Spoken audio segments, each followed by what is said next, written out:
En los atrios celestiales, Cristo intercede por su iglesia, intercede por aquellos para quienes pagó el precio de la redención con su sangre.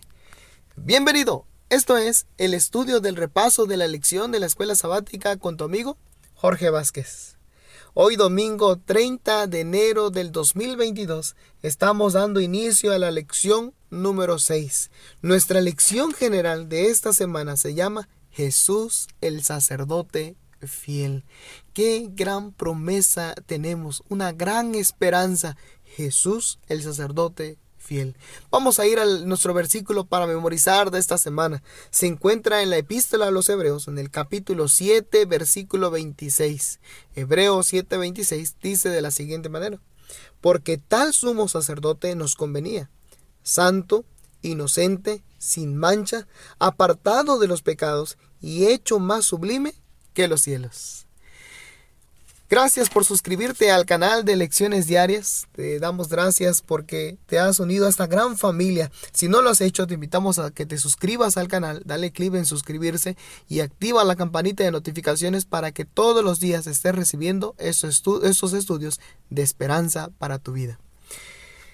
El día de hoy nos llevó nuestra lección con el título Un sacerdote en representación de los seres humanos. Vamos a analizar terrenalmente qué características tenían los sacerdotes, en especial el sumo sacerdote.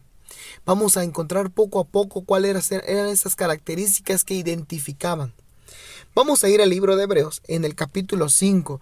Y es que esta semana vamos a estudiar estos capítulos. Esta semana nos dedicaremos a estudiar del 5 al 7. Las lecciones pasadas estudiamos del 1 al 4. Hoy hemos llegado al capítulo 5 y nos presenta la figura terrenal de un sacerdote. Del versículo 1 al versículo 10 dan estas características, pero de estos 10 versículos lo vamos a dividir en dos partes. Del versículo 1 al versículo 4 veremos la figura de un sacerdote terrenal. Pero del versículo 5 al versículo 10 nos encuentran cómo todo eso apuntaba a un personaje especial, a un personaje diferente al terrenal. Vamos a ver por qué. En el capítulo 5 encontramos las características del sumo sacerdote. Dice el versículo 1: porque todo sumo sacerdote tomado de entre los hombres es constituido a favor de los hombres en lo que a Dios se refiere, para presentar ofrendas y sacrificios por los pecados.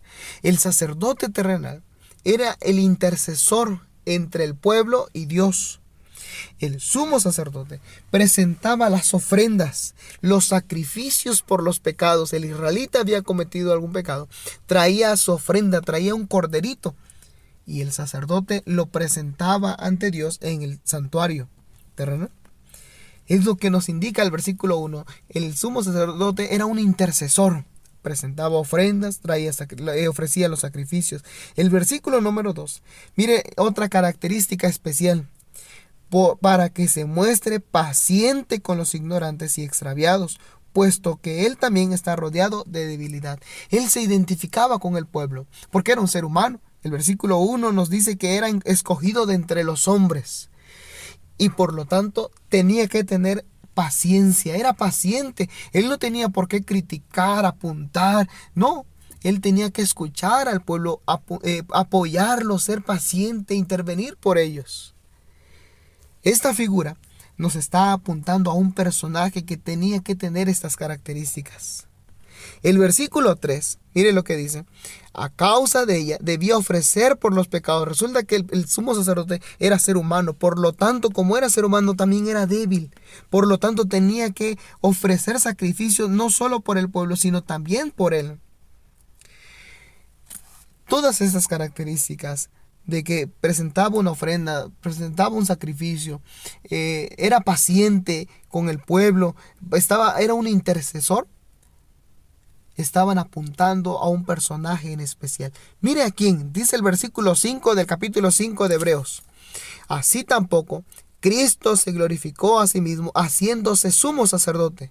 Cristo no se exaltó por ser sumo sacerdote, sino que hubo alguien que le dijo: tú eres mi hijo y yo te he engendrado hoy. Todas estas características apuntaban a Cristo Jesús como el sumo sacerdote. Dice el versículo 5, haciéndose sumo sacerdote. Es que Él también presentó una ofrenda. Se presentó a sí mismo como cordero sin mancha para morir por ti y por mí. Los sacrificios que presentaba el sumo sacerdote, cada vez que alguien pecaba, había necesidad de volver a presentar un sacrificio, una ofrenda. Sin embargo, Cristo Jesús no hubo necesidad, porque Él se ofreció a sí mismo, alguien que se mantuvo sin pecado, alguien que no necesitó pedir perdón, porque Él se mantuvo sin mancha en esta tierra. Mire lo que dice el libro de Hebreos capítulo 4 versículo 15, porque no tenemos un sumo sacerdote que no pueda compadecerse de nuestras debilidades. Él que también recuerde que el sumo sacerdote tenía que ser paciente. Cristo Jesús fue paciente con nosotros en nuestras debilidades. Dice que fue tentado en todo según nuestra semejanza, pero sin pecado. Tenemos una gran esperanza. Cristo Jesús intercede por nosotros. En estos momentos se encuentra en el santuario celestial. Quiero terminar con un párrafo del libro Hechos de los Apóstoles y también un párrafo del libro A fin de conocerle en la página 81. En los atrios celestiales, Cristo intercede por su iglesia. Intercede por aquellos para quienes pagó el precio de la redención con su sangre. Los siglos de los siglos no podrán menoscabar la eficiencia de su sacrificio expiatorio. Y el libro Hechos de los Apóstoles dice de la siguiente manera: oh, qué Salvador tenemos, un Salvador resucitado, uno que puede salvar a todo aquel que acude a Él. Hoy te invito a que vayas a Cristo Jesús, confieses todos tus pecados y le aceptes como tu Salvador. Cristo Jesús te está esperando. Él es nuestro sumo sacerdote, un sacerdote en representación de los seres humanos. Dios te bendiga y que tengas un excelente día. Bendiciones.